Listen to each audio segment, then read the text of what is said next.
엄마! 가글 했는데 입에서 뭐가 나왔어! 그거 올리덴탈 체크 가글이라 그런겨. 지금 쓰고 있는 가글 사용 후 확인해 보셨나요? 무색소, 무알콜, 무계면 활성제의 올리덴탈 체크 가글은 쉽게 나온 입안의 이물질을 눈으로 확인할 수 있습니다. 딴지마켓에서 판매 중입니다. 고민을 넣어주는 친구 쇼한 침대. 쇼한 침대가 고민을 들어준다고? 편안한 잠자리의 친구 쇼한 침대. 그렇게 편안하니? 머리부터 발끝까지 너무나 포근한 느낌. 오늘부터 내 친구 쇼한 침대. 어디에 있다고? 딴지마켓에 있네. 생각은 같아도 행동은 다릅니다. 무엇을 시작하든 끝장을 보는 사람. 이재명 성남시장 첫 자전적 에세이. 이재명은 합니다. 저를 믿어주는 국민이 계시고 함께 꿈꾸는 정의로운 대한민국이 있기 때문에 저는 부러질지언정 굴복하지 않겠습니다. 이재명이 그려나갈 대한민국 희망의 지도. 이재명은 합니다. 위즈덤 하우스. 엄마, 나 가게 안 하고 싶은데. 너 가게 해봤니? 너 음식 만들어봤니? 인테리어는? 집기는? 일할 사람은? 운영은? 가게 자리는? 세금은? 너 돈이 있니? 나는 요술램프 몬스터 셰프다. 네가 원하는 모든 것을 들어주마. 맛집의 맛을 똑같이 만들어주실 수 있어요? 맛뿐만 아니라 돈과 청음의 모든 비법을 알려주겠노라. 야하! 이젠 걱정 고민 끝! 네이버 검색창에 몬스터 셰프라고 쳐주세요. 상담 문의 02-458-8838. 몬스터 셰프!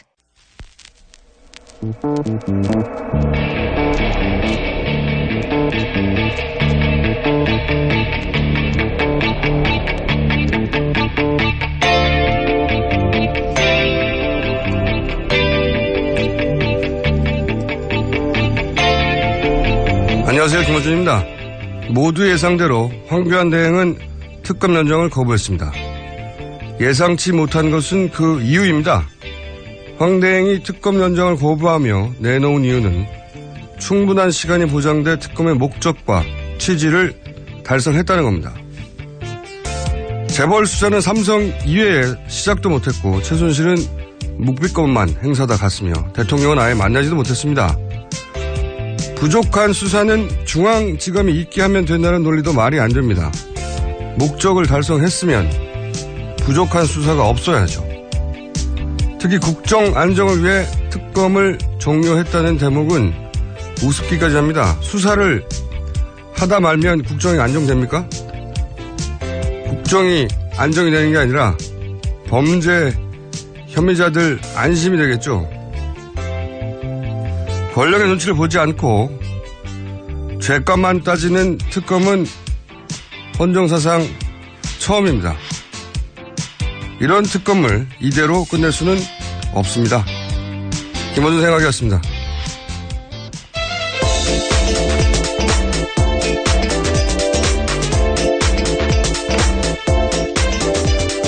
자, 시사인의 김은지입니다. 어제 최종 변론도 있었고 특검 연장 거부도 있었고요. 예. 뭐 예상해 왔던 바 아니겠습니까? 특검 연장을 거부한다는 거는 제가 이미 2주 전부터 500원을 걸었던가요? 예. 뭐 계속 금액이 올라가긴 했는데요. 예, 저희 PD에게 받기로 하겠습니다. 본인은 모르고 있어요. 자, 우선 어제 현재 최종 변론이 있었는데 관련 소식부터 좀 전해주십시오. 네, 박 대통령이 어제 모든 탄핵 사유를 전면 부인했습니다. 대통령은 사익을 추구하거나 권한을 남용한 사실이 없다 이렇게 밝혔는데요. 게다가 공무원 임명권자로서 정당한 인사권 행사했고 미르 K스포츠 재단 관련해서는 정경련이 주도했다 이렇게 주장한 겁니다. 기존의 주장을 반복한 거죠. 그러니까요. 이건 특히 이제 재단 설립 관련해서는 아직도 이제 정경련이 주도했다. 전 기업들이 알아서 만들었고 기업들이 그렇게까지 알아서 만드니까 자기로서는 여기서 자기는 대통령이죠. 대통령은 고마움까지 느꼈다고. 근데 이건 말이죠. 너무나 많은 사람들이 너무나 많은 정황과 너무나 많은 자료, 증언으로 그게 아니라고 얘기를 했잖아요. 네, 심지어 안종범 전 수석이 헌재에 나와서요. 대통령 지시였다 이렇게 밝혔습니다. 안종범 수석도 얘기했죠. 그리고 이제 정경련도 나와가지고. 네. 정경련 이승철 부회장이요. 예, 최순실 씨 재판에 나와서 그런 이야기를 했었죠. 처음에는 이제 정경련 주도로 했다고 했다가 나중에는 청와대에서 그렇게 요청을 받았다고. 네. 요청이라기보다는 압력을 받아서 할 수 없이 무서워서 했다고 그렇게. 나중에 진술을 뒤집었잖아요. 이거 다 청와대 지시로 했다고. 네, 심지어 인터뷰까지도 청와대 지시로 했었다. 뭐 이런 이야기를 했었죠. 그리고 그때 정경련이 불러서 그 자리에 참석했던 기업인들도 와서 얘기를 했어요. 무슨 내용인지 모르고 불려가서 돈을 내라고 해가지고 불만을 토로했고, 그리고 돈을 내고 나서 이 돈이 어떻게 운영되는지, 어떻게 사업은 구성이 되고, 사람은 누가 일을 하고 들어본 적이 없다고. 네, 심지어 미르 K스포츠재단 속에서 한 2줄 정도밖에 적혀 있지 않는데 그냥 내라고 해서 냈다라는 거죠. 기업들도 다 지시를 받은 거라고, 혹은 강압이었다고 얘기하는데, 오로지 대통령이 혼자서 이 얘기를 하고 있는 거예요. 이 얘기는 이제 헌재 재판정에서도 나와서 진술한 사람이 많고, 그죠? 네. 가장 이해가 안 되는, 물론 이거를 인정하기 시작하면 이제 와르르 무너지니까 그렇긴 한데, 너무나 많은 사람들이 너무나 많은 방식으로 너무나 많은 정황과 함께 수첩도 있고요, 말도 있고, 증언도 있고, 아니라고 하는데도 대통령은 여전히 기업들이 알아서 한 거다. 네, 뇌물죄가 인정이 된다면 형사법적으로는 가장 큰 죄거든요. 그러다 보니까 이 부분을 인정할 수 없는 것 같습니다. 그러면 저는 이 대목도 굉장히 웃겼어요. 이제 글로벌 기업의 부회장, 이재용 부회장을 말하는 거겠죠. 이재용 부회장이 구속되는 거 보니까 너무 가슴이 아팠다. 이 대목이 왜 재밌냐면, 파하하 저는 웃었던데, 예를 들어서 지금 이재용 부회장이 영장 심사 받을 때 친박단체들이 그 앞에 몰려가가지고 막 응원했잖아요. 성조기 흔들면서. 네, 태극기와 성조기를 흔들었었죠. 성조기를 흔드는 것도 웃겼지만, 저는 이재용 부회장을 친박단체에 가서 응원하는 게 너무 이상했어요. 논리적으로. 왜냐하면 이재용 부회장, 삼성의 입장은 박근혜 대통령이 자기들을 협박했다는 취지거든요. 네, 강요당한 피해자다라는 거죠. 그러니까 삼성의 주장, 이재용 부회장의 주장의 핵심은, 아니 박근혜 대통령이 자기들을 협박해가지고. 협박범이죠. 예, 예, 그 논리면. 강압적으로 돈을 내라고 해서 삼성은 어쩔 수 없이 돈을 낸 피해자. 그러니까 박근혜 대통령을 협박범으로 모는 거란 말이죠. 그런데 친박단체는 그러면 이재용 부회장을 규탄해야 되잖아요. 아니 우리 대통령을 협박범이라니 이렇게 규탄해야 되는데 왜 거기 가서 응원하고 있는 거죠? 논리적으로 말이 안 되잖아요. 삼성에서는 박근혜 대통령이 협박범이라고 그러는데 친박단체는 그럼 막 규탄하고 대통령이 협박했을 리가 없다고 해야 되는데. 대통령을 모욕했다라고 네. 주장을 박근혜 대통령도 네. 자신을 협박범이라고 하고 있는데 여기다 대놓고 너무 가슴이 아팠다. 지나친 인류애다라는 생각도 들고 이게 논리적으로 말이 안 돼요. 논리적으로. 이 구도가. 친박단체는 규탄해야죠. 삼성 이재용 부회장은. 근데 친박단체는 응원하고 대통령도 부회장에 대해서 안타까워하고. 이게 앞뒤가 안 맞는 겁니다. 그러나 그렇게 주장하고 있다. 네. 그리고 현재 재판정에서 대통령 변호인단들이 화제가 된 게 한두 번은 아니지만 최후 진술도 화제가 됐어요. 그죠? 네, 어제도 마찬가지였는데요. 이왕좌왕 사분오열한 모습 보였습니다. 이정미 재판관이요. 마지막으로 대표 대리인 외에도 진술할 분 있냐 이렇게 변호인들한테 물었거든요. 그러니까 6, 7명이 대리인단 손들었다라고 합니다. 이게 그러니까 이제 내용에 관해서는 기사가 많았는데 이건 내용하고 상관없이 순서를 정하면서 자기들끼리 싸운 내용이 있어요. 저는 이게 가장 웃겼어요. 이거 자세히 전해 주십시오. 네. 네, 조율이 안 된 모습이었는데 6, 7명이 동시에 손을 들자 재판관께서 종전에 먼저 한 사람부터 하는 게 순서로 이해하기 쉽다 이렇게 조언을 했거든요. 그러자 김평우 변호사가 이의가 있다면서 자기들끼리는 합의가 됐기 때문에 그 룰을 따르지 않겠다라고 이야기한 겁니다.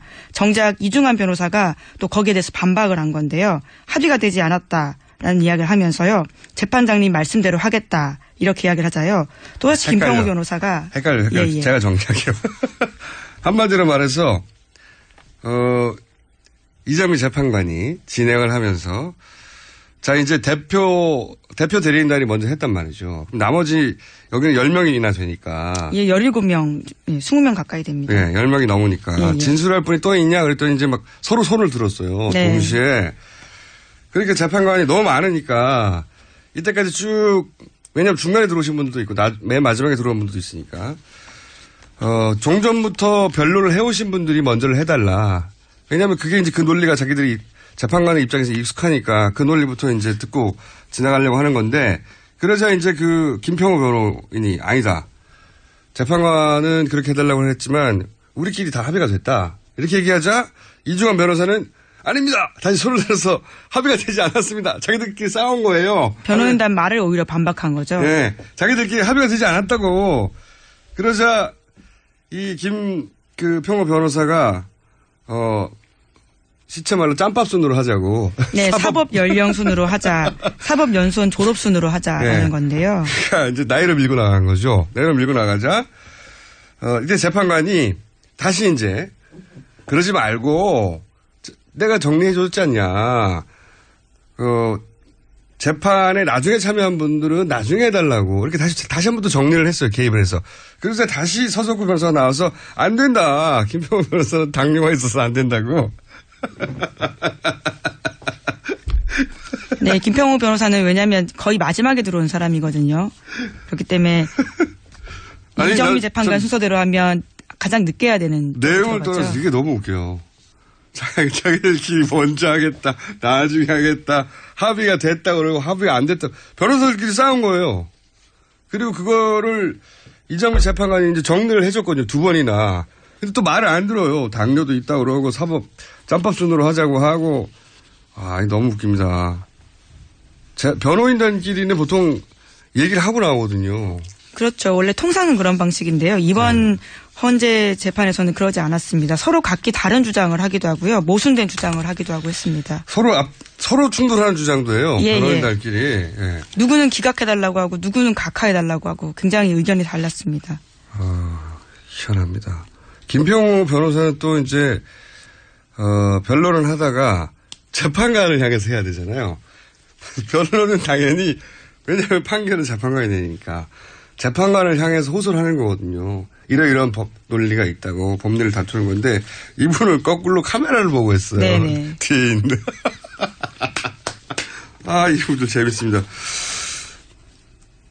다 정치를 하시려고 하는 분들이 이제 재판의 변론을 카메라를 보고 하는 분은 제가 처음 들어봤는데, 근데 나중에 이제 이정미 재판관이 이제 제지를 했죠. 자기들 좀 보고 해달라고요. 네. 재판관을 보고 변론을 하라고. 이게 헌재 카메라가 맨 뒤에 있거든요. 네, 헌재 재판과 홈페이지 가면 볼 수 있습니다. 네. 그 영상. 홈페이지 가시면은 지금까지 있었던 변론들을 다 볼 수 있어요. 그래서 현재 이제 방청석 맨 뒤쪽에 카메라가 전체를 보는 멀리 카메라가 한 대 달려 있는데, 그러니까 방청석을 보고 거꾸로 서서 한 거예요. 변론을. 참 재밌습니다. 또 내용 이전에 내용은 이제 오늘 나오실 게스트들과 얘기하겠는데 형태가 너무 재밌어요. 네. 길이길이 역사에 남아서 회자될 거라고 봅니다. 자, 다음 뉴스는요. 네, 특검이 어제 대통령 대면 조사가 불발된 이유를 공개했습니다. 조사 과정에서 녹화를 거부했기 때문에 안 됐다라는 건데요. 대통령 쪽이 계속해서 이를 거부했다라는 겁니다. 대면 조사 안 한다고 제가 이게 750원 걸었었는데 750원이면 하도 많이 걸어가지고 어쨌든 이게 다 저희 PD한테 받을게요.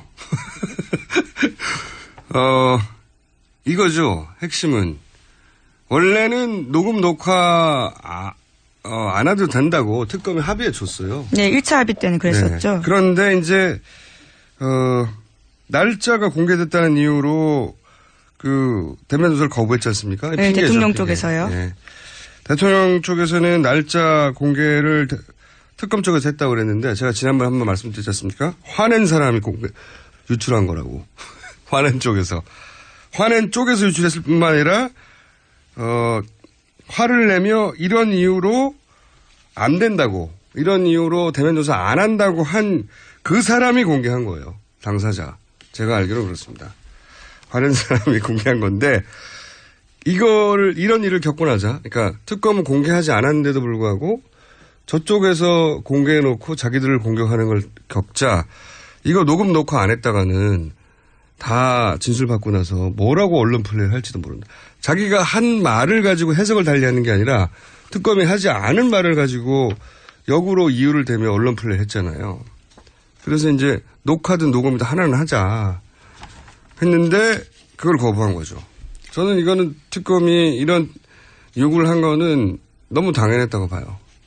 말을 어떻게 바꿀지 어떻게 합니까 지금. 예, 신뢰가 깨졌다라는 이야기를 여러 차례 반복했습니다. 특검이 어제 이를 발표하면서요. 네. 왜냐하면 언론 플레이를 심하게 당했으니까요.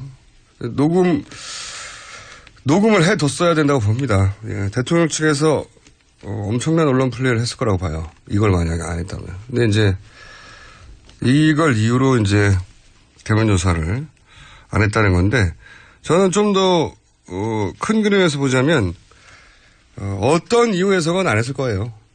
이유가 이걸로 등장했을 뿐인 거죠. 막판에. 예. 지금 생각해 보시면 대통령은 아무것도 응하지 않았어요. 검찰 조사도 응하지 않았죠. 계속 조사에 응한다고 하면서. 특검 조사에도 응하지 않았죠. 헌재도 안 나갔어요. 어디에도 등장하지 않습니다. 대통령 원래. 예, 정치 TV에 등장하셨죠. 그러니까 사전에 짜여진 대로 각본이 있지 않으면 절대 등장하지 않는다. 그래서 이런 얘기 나올 때 처음부터 안 한다고 제가 주장했던 건데. 다음 뉴스 전해주십시오. 네, 황교안 대통령 권한대행이 어제 특검의 수사기간 연장 요청을 거부했습니다. 그 이유가요. 총 115일이라는 짧지 않은 기간 동안 수사가 이뤄졌다 이렇게 밝혔는데요. 하지만 115일 같은 경우에는 과거의 검찰 수사 기간까지 넣은 숫자이기 때문에요. 네. 이에 대해서는 논란이 있습니다. 논란이 있는 게 아니고 이거는 정확하게 우리가 일상적으로는 얍삽하다고 표현하는데요. 특별한 시사적 용어가 생각이 안 나네요. 뻔히 알면서 70일이라는 건 특검 기간이 앞에 검찰이 수사한 기간을 여기다가 산입한 거죠. 산입. 알면서 이러는 거거든요. 예. 특검을 연장할지 말지를 얘기하는데 왜 특검 이전에 검찰 조사 기간을 여기서 집어넣어가지고 115일이라고 주장합니까? 특검은 70일이었는데. 다른 표현 생각나세요? 저는 얍삽하다 말고는 표현 안 나는데. 이렇게 하면 안 되죠. 이렇게 115일이라고 하면은 이미 뭐 인상으로는 굉장히 길게 한 것 같잖아요. 뻔히 알면서 이러는 거죠, 일부러.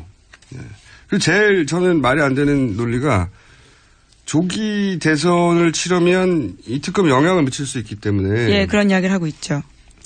이 논리대로면 검찰 수사도 하지 말아야 되는 거예요. 예. 그렇죠. 이후에 검찰 수사도 멈춰야 된다는 논리로까지 갈 수 있는 말입니다. 그리고 이제 조기 대선을 치를 경우에 특검이 불리한 영향을 미친다는 거 아니겠습니까? 그런 뉘앙스로 보이죠. 그렇죠. 예. 어디에 불리한 영향을 미치냐면은 자유한국당에 미치겠죠. 거꾸로 선거에 영향을 주려는 거죠. 특검은 특검을 조사할 뿐인데 그게 자유한국당에 불리하면 안 된다고 하는 게 정치적인 거죠, 이게. 거꾸로.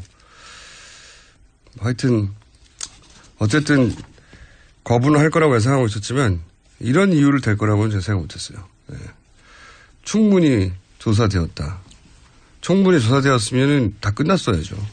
예, 하지만 정유라 씨 수사는 아예 하지도 못했고요. 덴마크에 계속 있어서요. 하지도 못한 게 너무 많죠, 사실. 예. 예. 나머지 재벌그룹 수사도 아예 못했습니다. 알겠습니다. 자, 다음 뉴스. 어제는 대부분 이 뉴스가 넘쳐나가지고, 그죠? 네네. 또 어떤 뉴스가 있습니까? 네, 이영선 행정관에 대한 구속영장이 기각됐습니다. 법원에서는요, 구속의 사유와 필요성, 상당성을 인정하기 어렵다 이렇게 밝혔습니다. 막판에 구속영장 2번 연속으로 기각이 되네요. 네, 새로 오신 영장 판사분들이 예, 부담이 없나 봐요, 이제. 자, 그런데 이영선 행정관 관련해서는 사실 드러난 혐의가 너무나 명백한데 말이죠. 네, 게다가 오늘 아침에도 동아일보 기사로 또 하나 떴는데요. 최순실 씨가 이영선 행정관이 개통해준 차명폰으로 해외에 나갈 때 항상 챙겼다라는 겁니다. 최 씨는 사적인 일로 해외 나갈 때도 차명폰을 꼭 챙겨서 청와대 연락처를 유지했다라는 겁니다. 이제 뭐 차명폰이라고 이제 언론들이 얘기하는 게 대포폰이에요. 차명폰이. 네, 그렇죠. 예. 어감 때문에 차명폰이라고 쓰는데 대포폰을 이용한 상대가 대통령이었다는 거 아닙니까? 통화 상대가. 네, 기록을 확인해 보면 그렇다라는 거죠. 네. 그러니까 대통령하고는 언제든지 통화가 되는 상태로 유지되고 있었어야 한다는 거고. 많은 분들이 그런 얘기를 했죠. 사태 초기에 박근혜 대통령은 중요한 결정을 혼자 내리지 못하고 의사결정을 내리지 못해서 안전부절하다가 어디론가 가서 통화를 하고 나서 이때까지 회의했던 것하고 정반대 결론을 얘기하기도 하고 쭉 내부 회의를 하다가 갑자기 통화하고 나서는 정반대 얘기를 한다는 거죠. 딴 이야기를 한다는 거죠. 자기가 주장했던 내용을 뒤집어서 다른 내용을 말하고 해서 당황했다. 예, 전효욱 전 의원이 그런 증언을 한 바 있습니다. 그런 얘기를 했었는데 그러니까 본인이 결정하지 못한다는 거죠. 아무것도. 그러니까 꼭 통화를 하고 나서 결정했는데 그 상대가 최순실 씨였다는 거는 이제 우리가 최근 몇 개월 사이에 알게 된 거죠. 하나 정도 더 할 수 있을 것 같습니다. 하나. 네, 광복회가요. 특정 이익을 위한 태극기의 무분별한 사용이 우려가 된다라는 입장을 밝힌 건데요. 시위에서 태극기 도구로 사용하고 재판장에서 난데없이 태극기 펼쳐드는 행위에 대해서 일종의 경고를 한 거죠. 알겠습니다. 자, 경고할 만한 자격이 있는 분들이죠. 오늘 여기까지 하겠습니다. 시사인의 김은지였습니다. 감사합니다. 아무도 묻지도 따지지도 않고 가입하셨다고요? 보험은 너무 어려워요. 걱정 마십시오. 마이보험 체크가 도와드립니다. 1800-7917 마이보험 체크로 지금 전화 주세요. 1800-7917 이미 가입한 보험이나 신규 보험도 가장 좋은 조건을 체크해서 찾아드립니다. 인터넷 한글 주소 마이보험.com 또는 카카오톡에서 아이디 검색 마이보험을 친구 추가하여 상담하실 수 있습니다. 여성 여러분, 골반이 삐딱하면 허리가 아파요. 아랫배가 나와요. 골반이 바로 서야 건강도 아름다움도 바로 섭니다. 바디로직을 입으세요. 토크밴드의 입체적인 탄력이 틀어진 골반을 바로잡습니다. 간편하고 확실한 골반 교정 타이즈 바디로직. 삐딱한 남성 골반에도 역시 바디로직. 바디로직의 효과를 못 느끼셨다면 100% 환불해드립니다. 자세한 환불 조건은 홈페이지를 참조하세요. 굶고 뛰고 땀 빼고 다 해봤다. 그래봐야 소용없었다. 다이어트는 결국 먹는 게 문제다. 동결건조 채소와 곡물, 단백질 그리고 효소와 비타민, 미네랄로 만든 다이어트 전용 그린 스무디로 하루 한두 끼만 바꿔 드세요. 검색창에서 비타샵을 검색해주세요.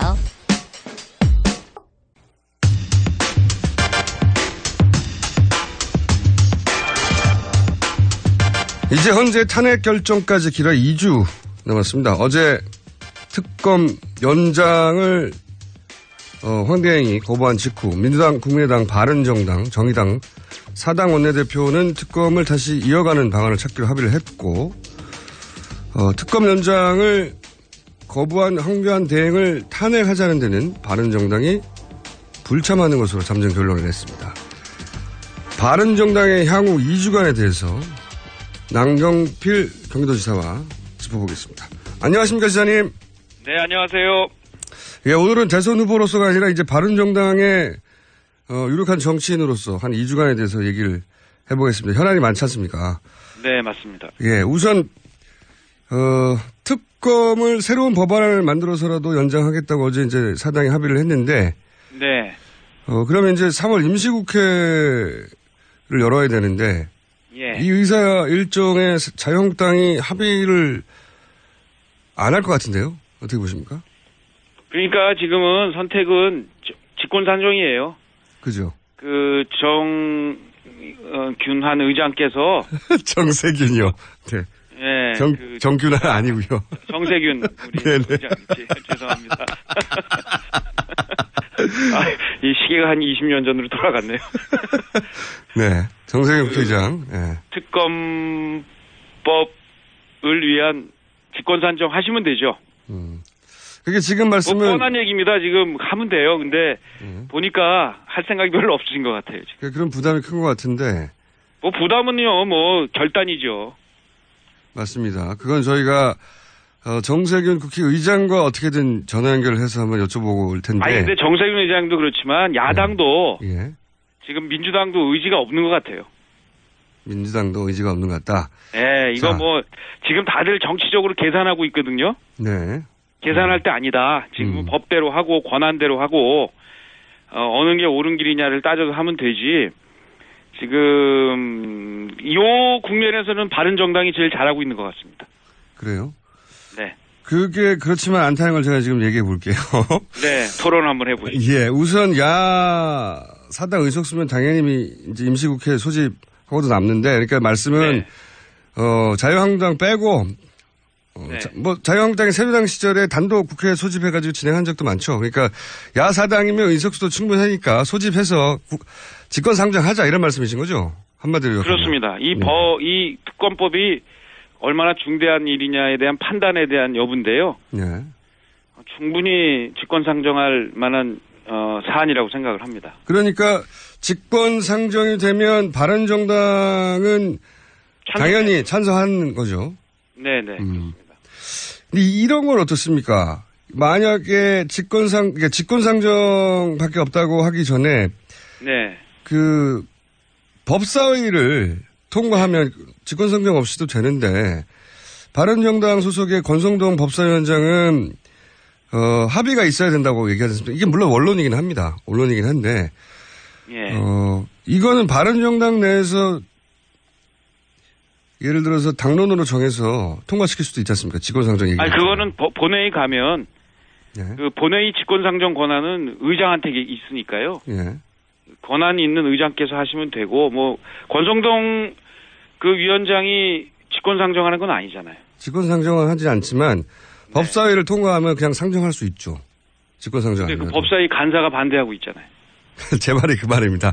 그러니까 법사위 간사가 자유한국당이라는 얘기죠. 물론 그렇긴 한데 바른정당도 지금 부담이 돼서. 바른정당 입장은 분명합니다. 이 특검법 상정이 되면 당연히 찬성한다. 그 찬성 권한은 우리 정 의장님께 있으니까 의장께서 상정하시는 게 맞다. 다른 얘기가 없습니다. 예. 물론 저도 최후의 방법 그거밖에 없다고 생각하는데 그 이전에 바른정당 소속의 권성동 의원이 법사위원장으로 자유한국당에 합의하지 않는데 그냥 통과시키는 이런 강수를 두는 방법도 있긴 하지 않습니까?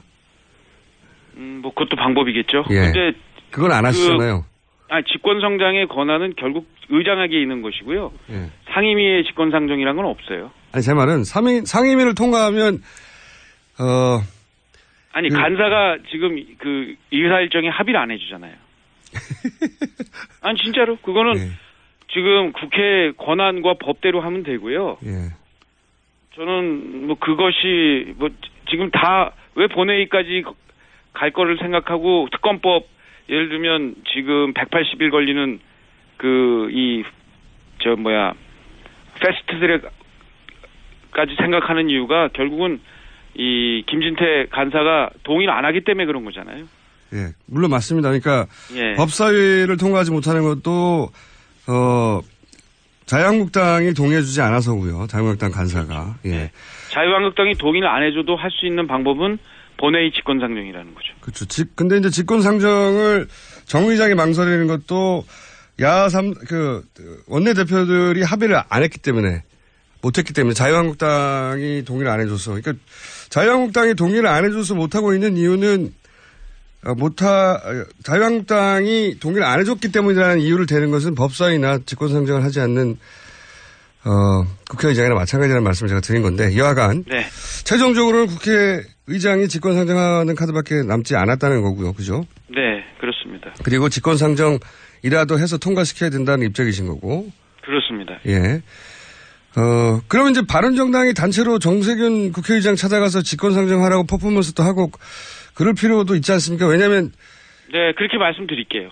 그 좋은 말씀이네요. 네, 알겠습니다. 그러면 왜냐하면 바른정당은 지금 그런 선명한 입장 표명이 필요한 때에 갔거든요. 아니, 선명한 입장 표명 어제 그 정병국 대표가 저한테 전화를 해서 어떻게 하면 좋겠냐고 또 상의를 해서 분명히 그렇게 하자. 직권상정까지를 포함해서 그 특검법은 새로 만들고 황교안 총리 탄핵은 그것도 뭐 정서에는 뭐 맞을 수 있지만 법으로는 안 맞다. 그러니까 우리는 정도로 가자 이렇게 말씀을 드렸어요.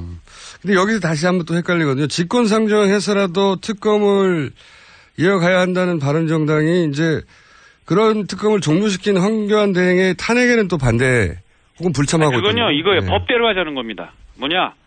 지금 우리가 그 탄핵을 가결시킨 것도 우리 헌법 체계에 있는 거고 또 이 헌재가 탄핵을 이제 뭐 인용할지 부결시킬지 모르겠지만 인용할 거라고 믿습니다만 그것도 법 체제 안에 자신의 권한이고 황교안 총리가 근데 연장을 안 시킨 거는 법 위반이 아니에요.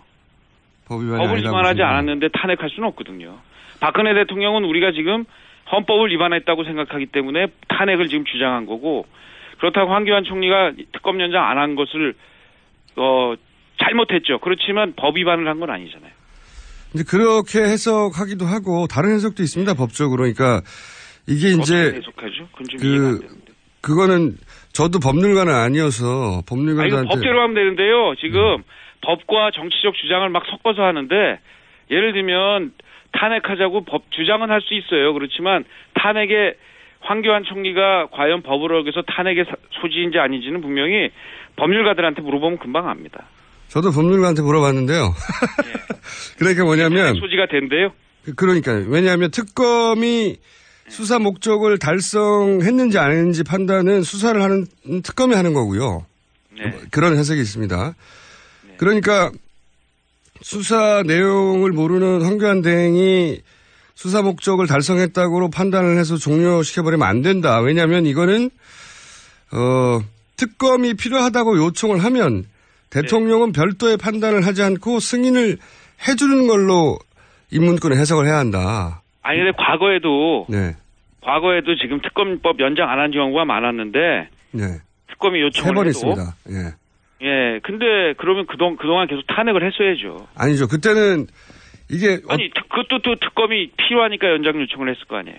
아니 그거는 어떻게 다르냐면 이번에는 특검이 수사하는 대상이 대통령이지 않습니까? 그러니까 대통령이 자신을 수사하는 거를 중지시켜 버릴 수 있는 게 있으니까. 아니 이번엔 대통령이 아니잖아요. 권한대행이 연장을. 그러니까 애초에 이 문구가 만들어질 때 저희하고 둘 다 법도 잘 모르면서 다툴 일은 아닐 것 같긴 한데요. 아, 왜 제가 법을 몰라요? 난 법 잘 알아요. 난 국회의원 5번이나 했는데 국회의원 안 해보셨잖아요. 국회의원만 법을 잘 아는 건 아니지 않습니까? 여하간. 그런데 이 부분은 제가 어제 공부를 좀 했는데 이거를 법 위반이라고 해가지고 탄핵을 하는 식의 정치적 해법으로 가지 말고 할 수 있는 권한대로 새 특검법 만들면 돼요. 그러니까 서로 간에 주장하는 바가 충돌할 때는 법 정신에 충실해서 가고 자기 권한대로 가면 우리 헌법이 그런 걸 잘 만들어 놨거든요. 다른 해석도 있다는 말씀을 제가 드리는 거고요. 근데 제 생각엔 특검법을 빨리 새로 만드는 게 훨씬 낫다는 겁니다. 탄핵을 아니 황교안 총리 탄핵한다고 그래서 특검이 연장되는 게 아니잖아요. 그렇긴 하죠. 그렇긴 한데 우리가 원하는 건 진실 규명이지. 지금 황교안 총리를 또 내쫓지 않은 자가 그거는 본질이 아니라는 거예요. 본질은 특검을 연장해서 새로 임명을 해가지고 빨리 진실 규명을 하는데 그게 지금 걸림돌이 되니까 우리 의장님 이름이 자꾸만 생각 안 나요. 의장님께서 직권상정해서 하는 것 이거 다 자기 권한대로 하면 되는 거라니까요. 알겠습니다. 근데 그게 이제 기소행위라고 법률적으로 좀 어려운 용어라서 저도 그냥 대충만 이해했는데 다르게 해석할 수도 있다. 그러니까 그 여지도 한번 살펴보시고요. 알겠습니다. 왜 제가 이런 말 계속 드리냐면 바른정당이 여태까지 이제 지지율이 한참 높을 때에 비해서 한 3분의 1, 심지어는 4분의 1까지 떨어진 적도 있는데 그런 이유 중에 하나가 이런 사안이 있을 때 명쾌한 입장을 세우면서 하다가 발을 빼버린 경우가 여러 번 있습니다. 이번엔 명쾌하던데요? 이번엔 명쾌해요. 우리가 그 민주당의 뜻을 따를 필요도 없는 거고 그렇다고 자유한국당하고 확실히 다르고 이거는 바른정당만의 명쾌한 입장입니다. 법대로 해라. 예, 무슨 말씀인지 알겠습니다. 근데 이제 제가 마지막으로 한 번만 말씀드리면 그 법대로 해라의 해석도 다른 경우도 있으니 그것도 살펴보시라는 거고 이렇게 해석들도 하는 경우가 있어요. 이제 황교안 대행까지 탄핵을 해버리면 소위 이제 안정지향적인 보수 지지층이 바른정당에서 떨어져 나갈 수도 있으니까 그런 것도 감안해야 된다. 어차피 지금 그 지지층 우리 지지 안 해요. 그 뭐 떨어져 나갈 게 뭐 있어요? 지금 5%에서 뭘 떨어져 나가겠어요.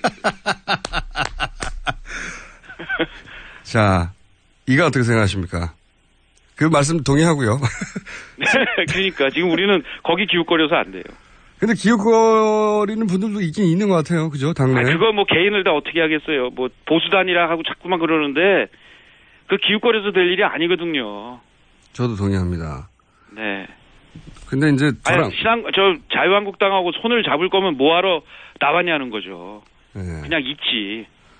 그 지사님은 자유한국당하고는 어떤 연대도 없다고 이제 주장하시는 거죠? 자유한국당이 정말 뭐 거의 해체하듯이 그 안에 있는 친박 세력들 다 징계하고 내쫓고 이러면은 그때는 생각해 볼 수 있지만 이름 바꾸고 3명 뭐 대강 이렇게 어림어림 징계했다고 해가지고 그게 새롭게 바뀌었다고 한 다음에 다시 손잡자고 하면 그게 도대체 우리가 왜 태어났습니까?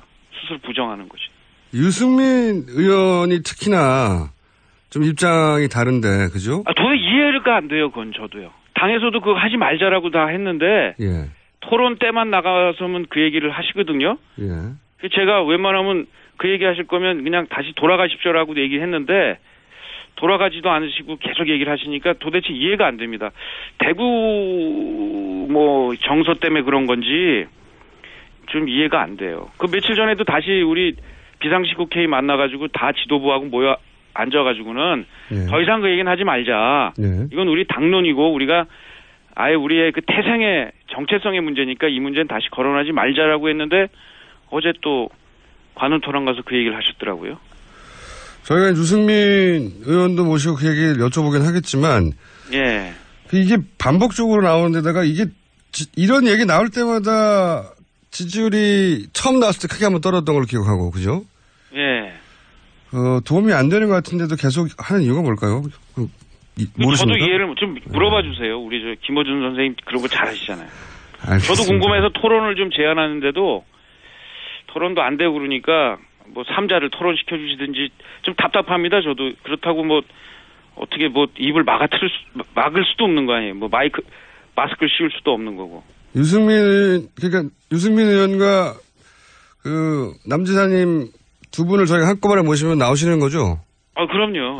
그럼 한 분 확보했고. 자, 그럼 저희가 유승민 의원과 얘기가 되면 모시기로 하고, 이거 어떻게 보십니까? 요즘 이 친박단체들 집회가 도를 넘어섰다. 이거 수사 대상이다. 라고 생각하는데, 어제 또 경찰청장은 수사 대상까지는 아니다. 이렇게 얘기를 합니다. 이 바른정당이면 이런 발언에 대해서 아주 단호한 입장을 내놔야 되는 거 아닌가요?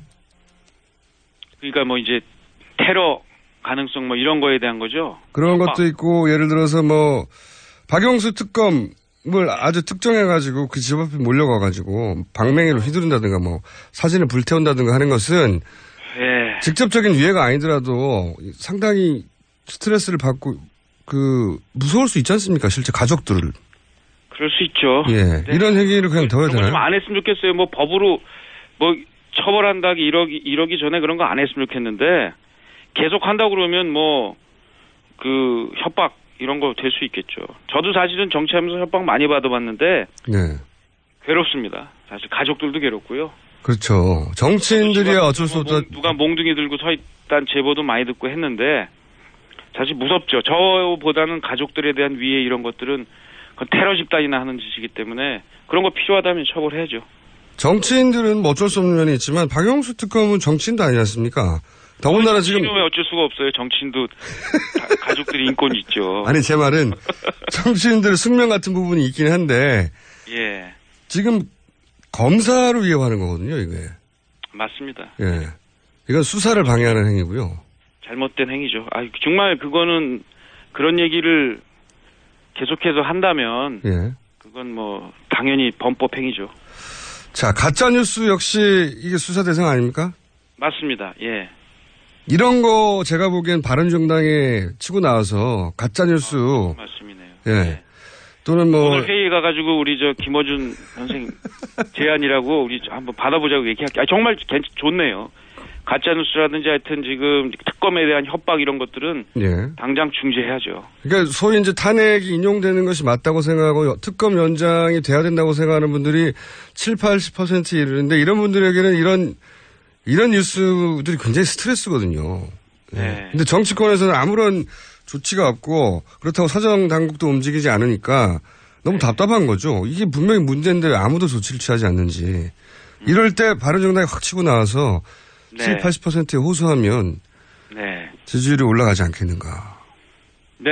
그 지지율 문제도 그렇고 뭐 우리 사회의 안정적 유지 이런 것들을 위한 그 우리 체제를 위협하는 일들에 대해서는 단호하게 입장을 밝히는 것이 정당의 올바른 태도라고 생각합니다.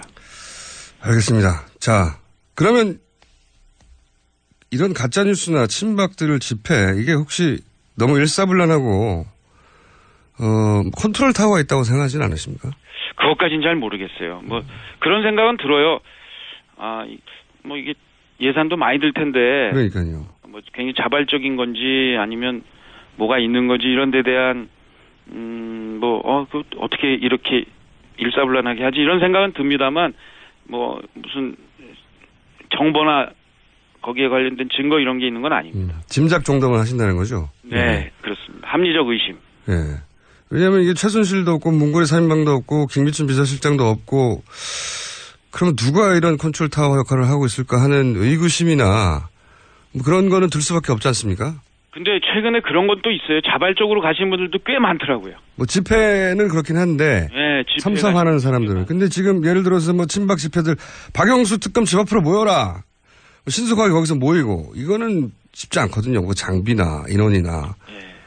그래서 하여튼 저는 이 빨리 그 탄핵 결정이 내려져서 이 이후에 국가 혼란이 없도록 하는 노력을 해야 될 테고요.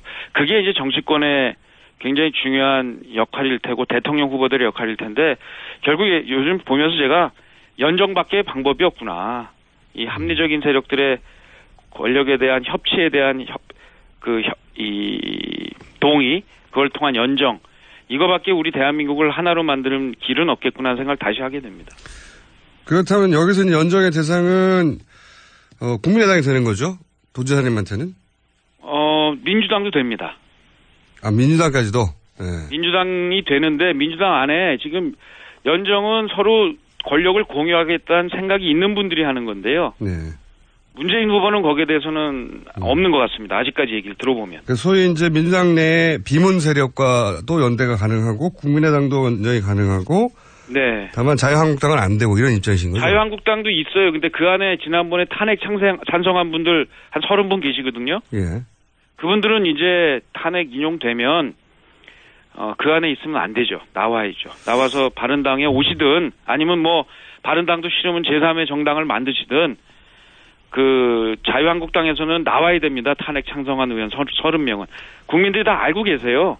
알겠습니다. 근데 탄핵이 인용되는 데서 그 안에 계속 앉아 계신 건 정치인으로서는 올바른 처신은 아니겠죠. 오늘은 마지막 질문 한 가지만 더 드리고 끊어야 될 것 같은데요. 네.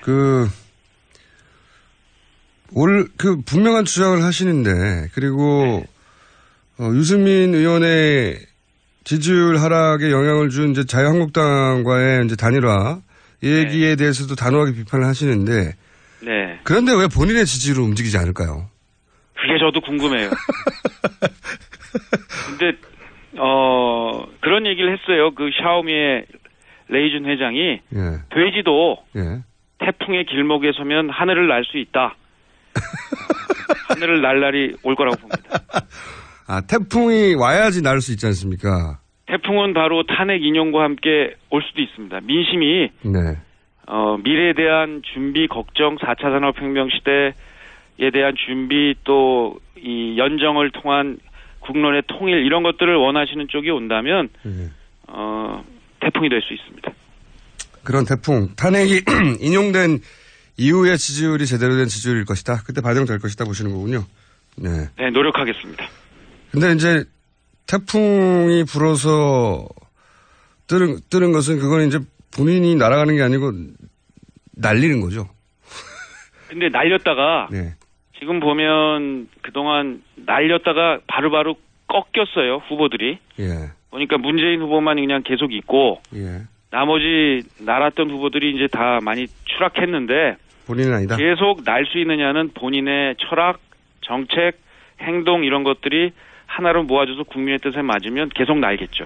그렇지 않은 실력 없으면 계속 그냥 떨어질 겁니다. 저는 근데 사례는 바꾸셔야 된다고 보는 게 돼지는 날개가 없거든요. 예, 추락합니다. 김어준 날개를 좀 달아주십시오. 오늘 여기까지 하겠습니다. 네, 즐거웠습니다. 정세균 의장님한테 몰려가시기 바랍니다. 네, 감사합니다. 네, 감사합니다. 네, 지금까지 바른정당의 남경필 경기지사였습니다.